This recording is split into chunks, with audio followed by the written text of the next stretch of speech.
But you're going to need to know how to do the loan to value ratio, LTV. When you see LTV on the test, this means loan to value.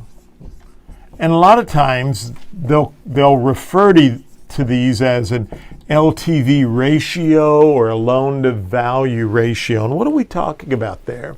Remember that most lenders will require 20% or more as collateral for your down payment. If you cannot put 20% down, you have to take out what is called mortgage guarantee insurance or private mortgage insurance. Mortgage Guarantee Insurance Corporation is one of those vendors out there, but it's called PMI. And so just remember, if you have 80%, that's what they're looking at. So they want 20% or more as a down payment.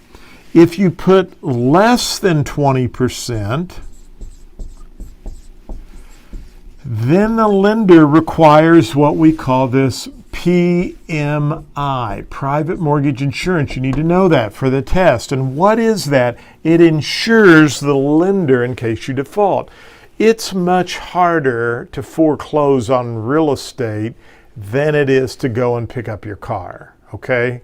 If you don't make your car payments, they'll send somebody over with a wrecker at your business or your home or find you somewhere, and they'll pick it up and repossess it, right? It doesn't work that way with a house.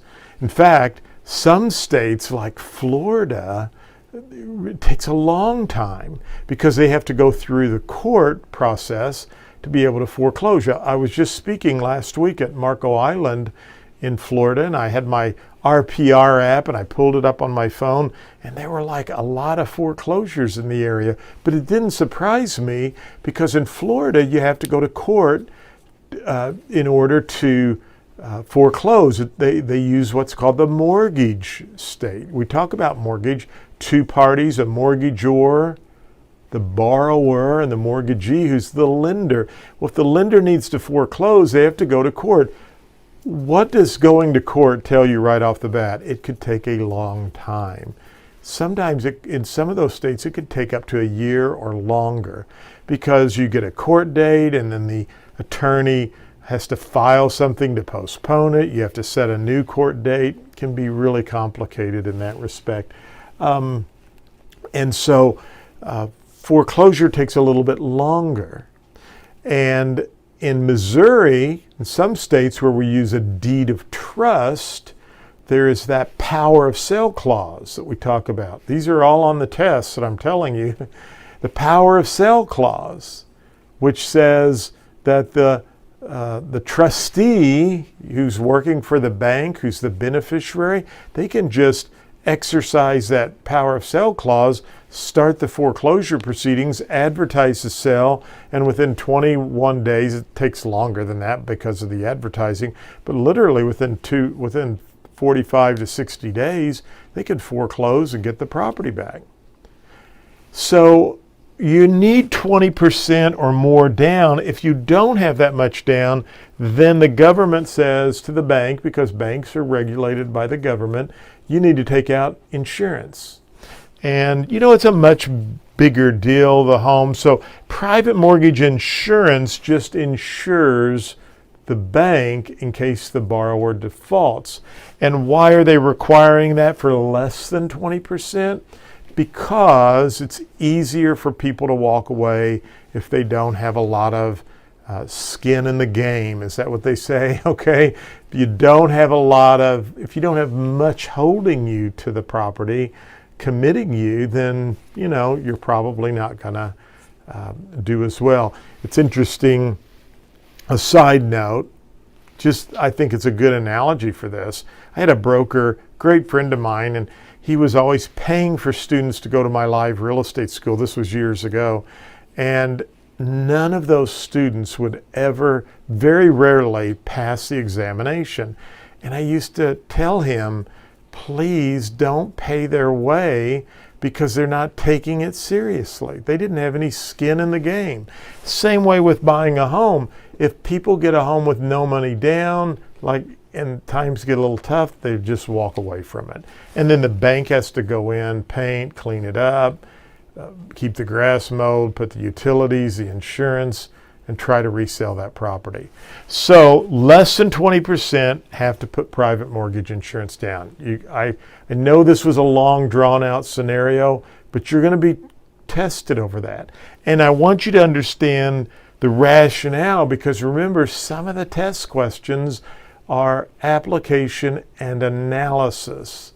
So I'm trying to give you the rationale and the reasoning, because if you see a question from that viewpoint, you'll understand why that private mortgage insurance is required. The government requires it because the government doesn't want banks to go out and be making crazy loans, and we end up like we did in 2008. See, they dropped a lot of the regulations for lending, and things got a little crazy, and the housing market collapsed, and a lot of banks went out of business, and it was kind of a tough time. Okay, so with that said, you need to know how to calculate the loan to value on a home loan, okay? So you'll see a question that will say something like this. Connie purchased a home for $175,000, and her loan was 60% of the sales price. What was her loan on the property? So if Connie purchased a home for $175,000, let's draw our T out. Let's put our math symbols on here. Now, remember total, or the bigger number, I'll put big guy. This is part, or the little guy right here. And this is percent, or the rate. So Connie purchased a home for $175,000, and her loan was 60% of that. So, well, we know where the 60% goes, don't we? Now, remember, John says move that decimal over 2 places. Well, we don't have to put a 0 out there. It's just 0.60.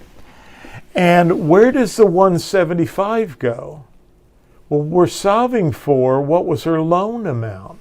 So would the loan be less than the sales price? Sure it would be. So the bigger number would be 175,000. So what does our math tell us to do?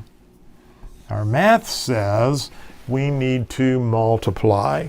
So 175,000 times 0.60 gives us $105,000. So don't make these too challenging or too difficult.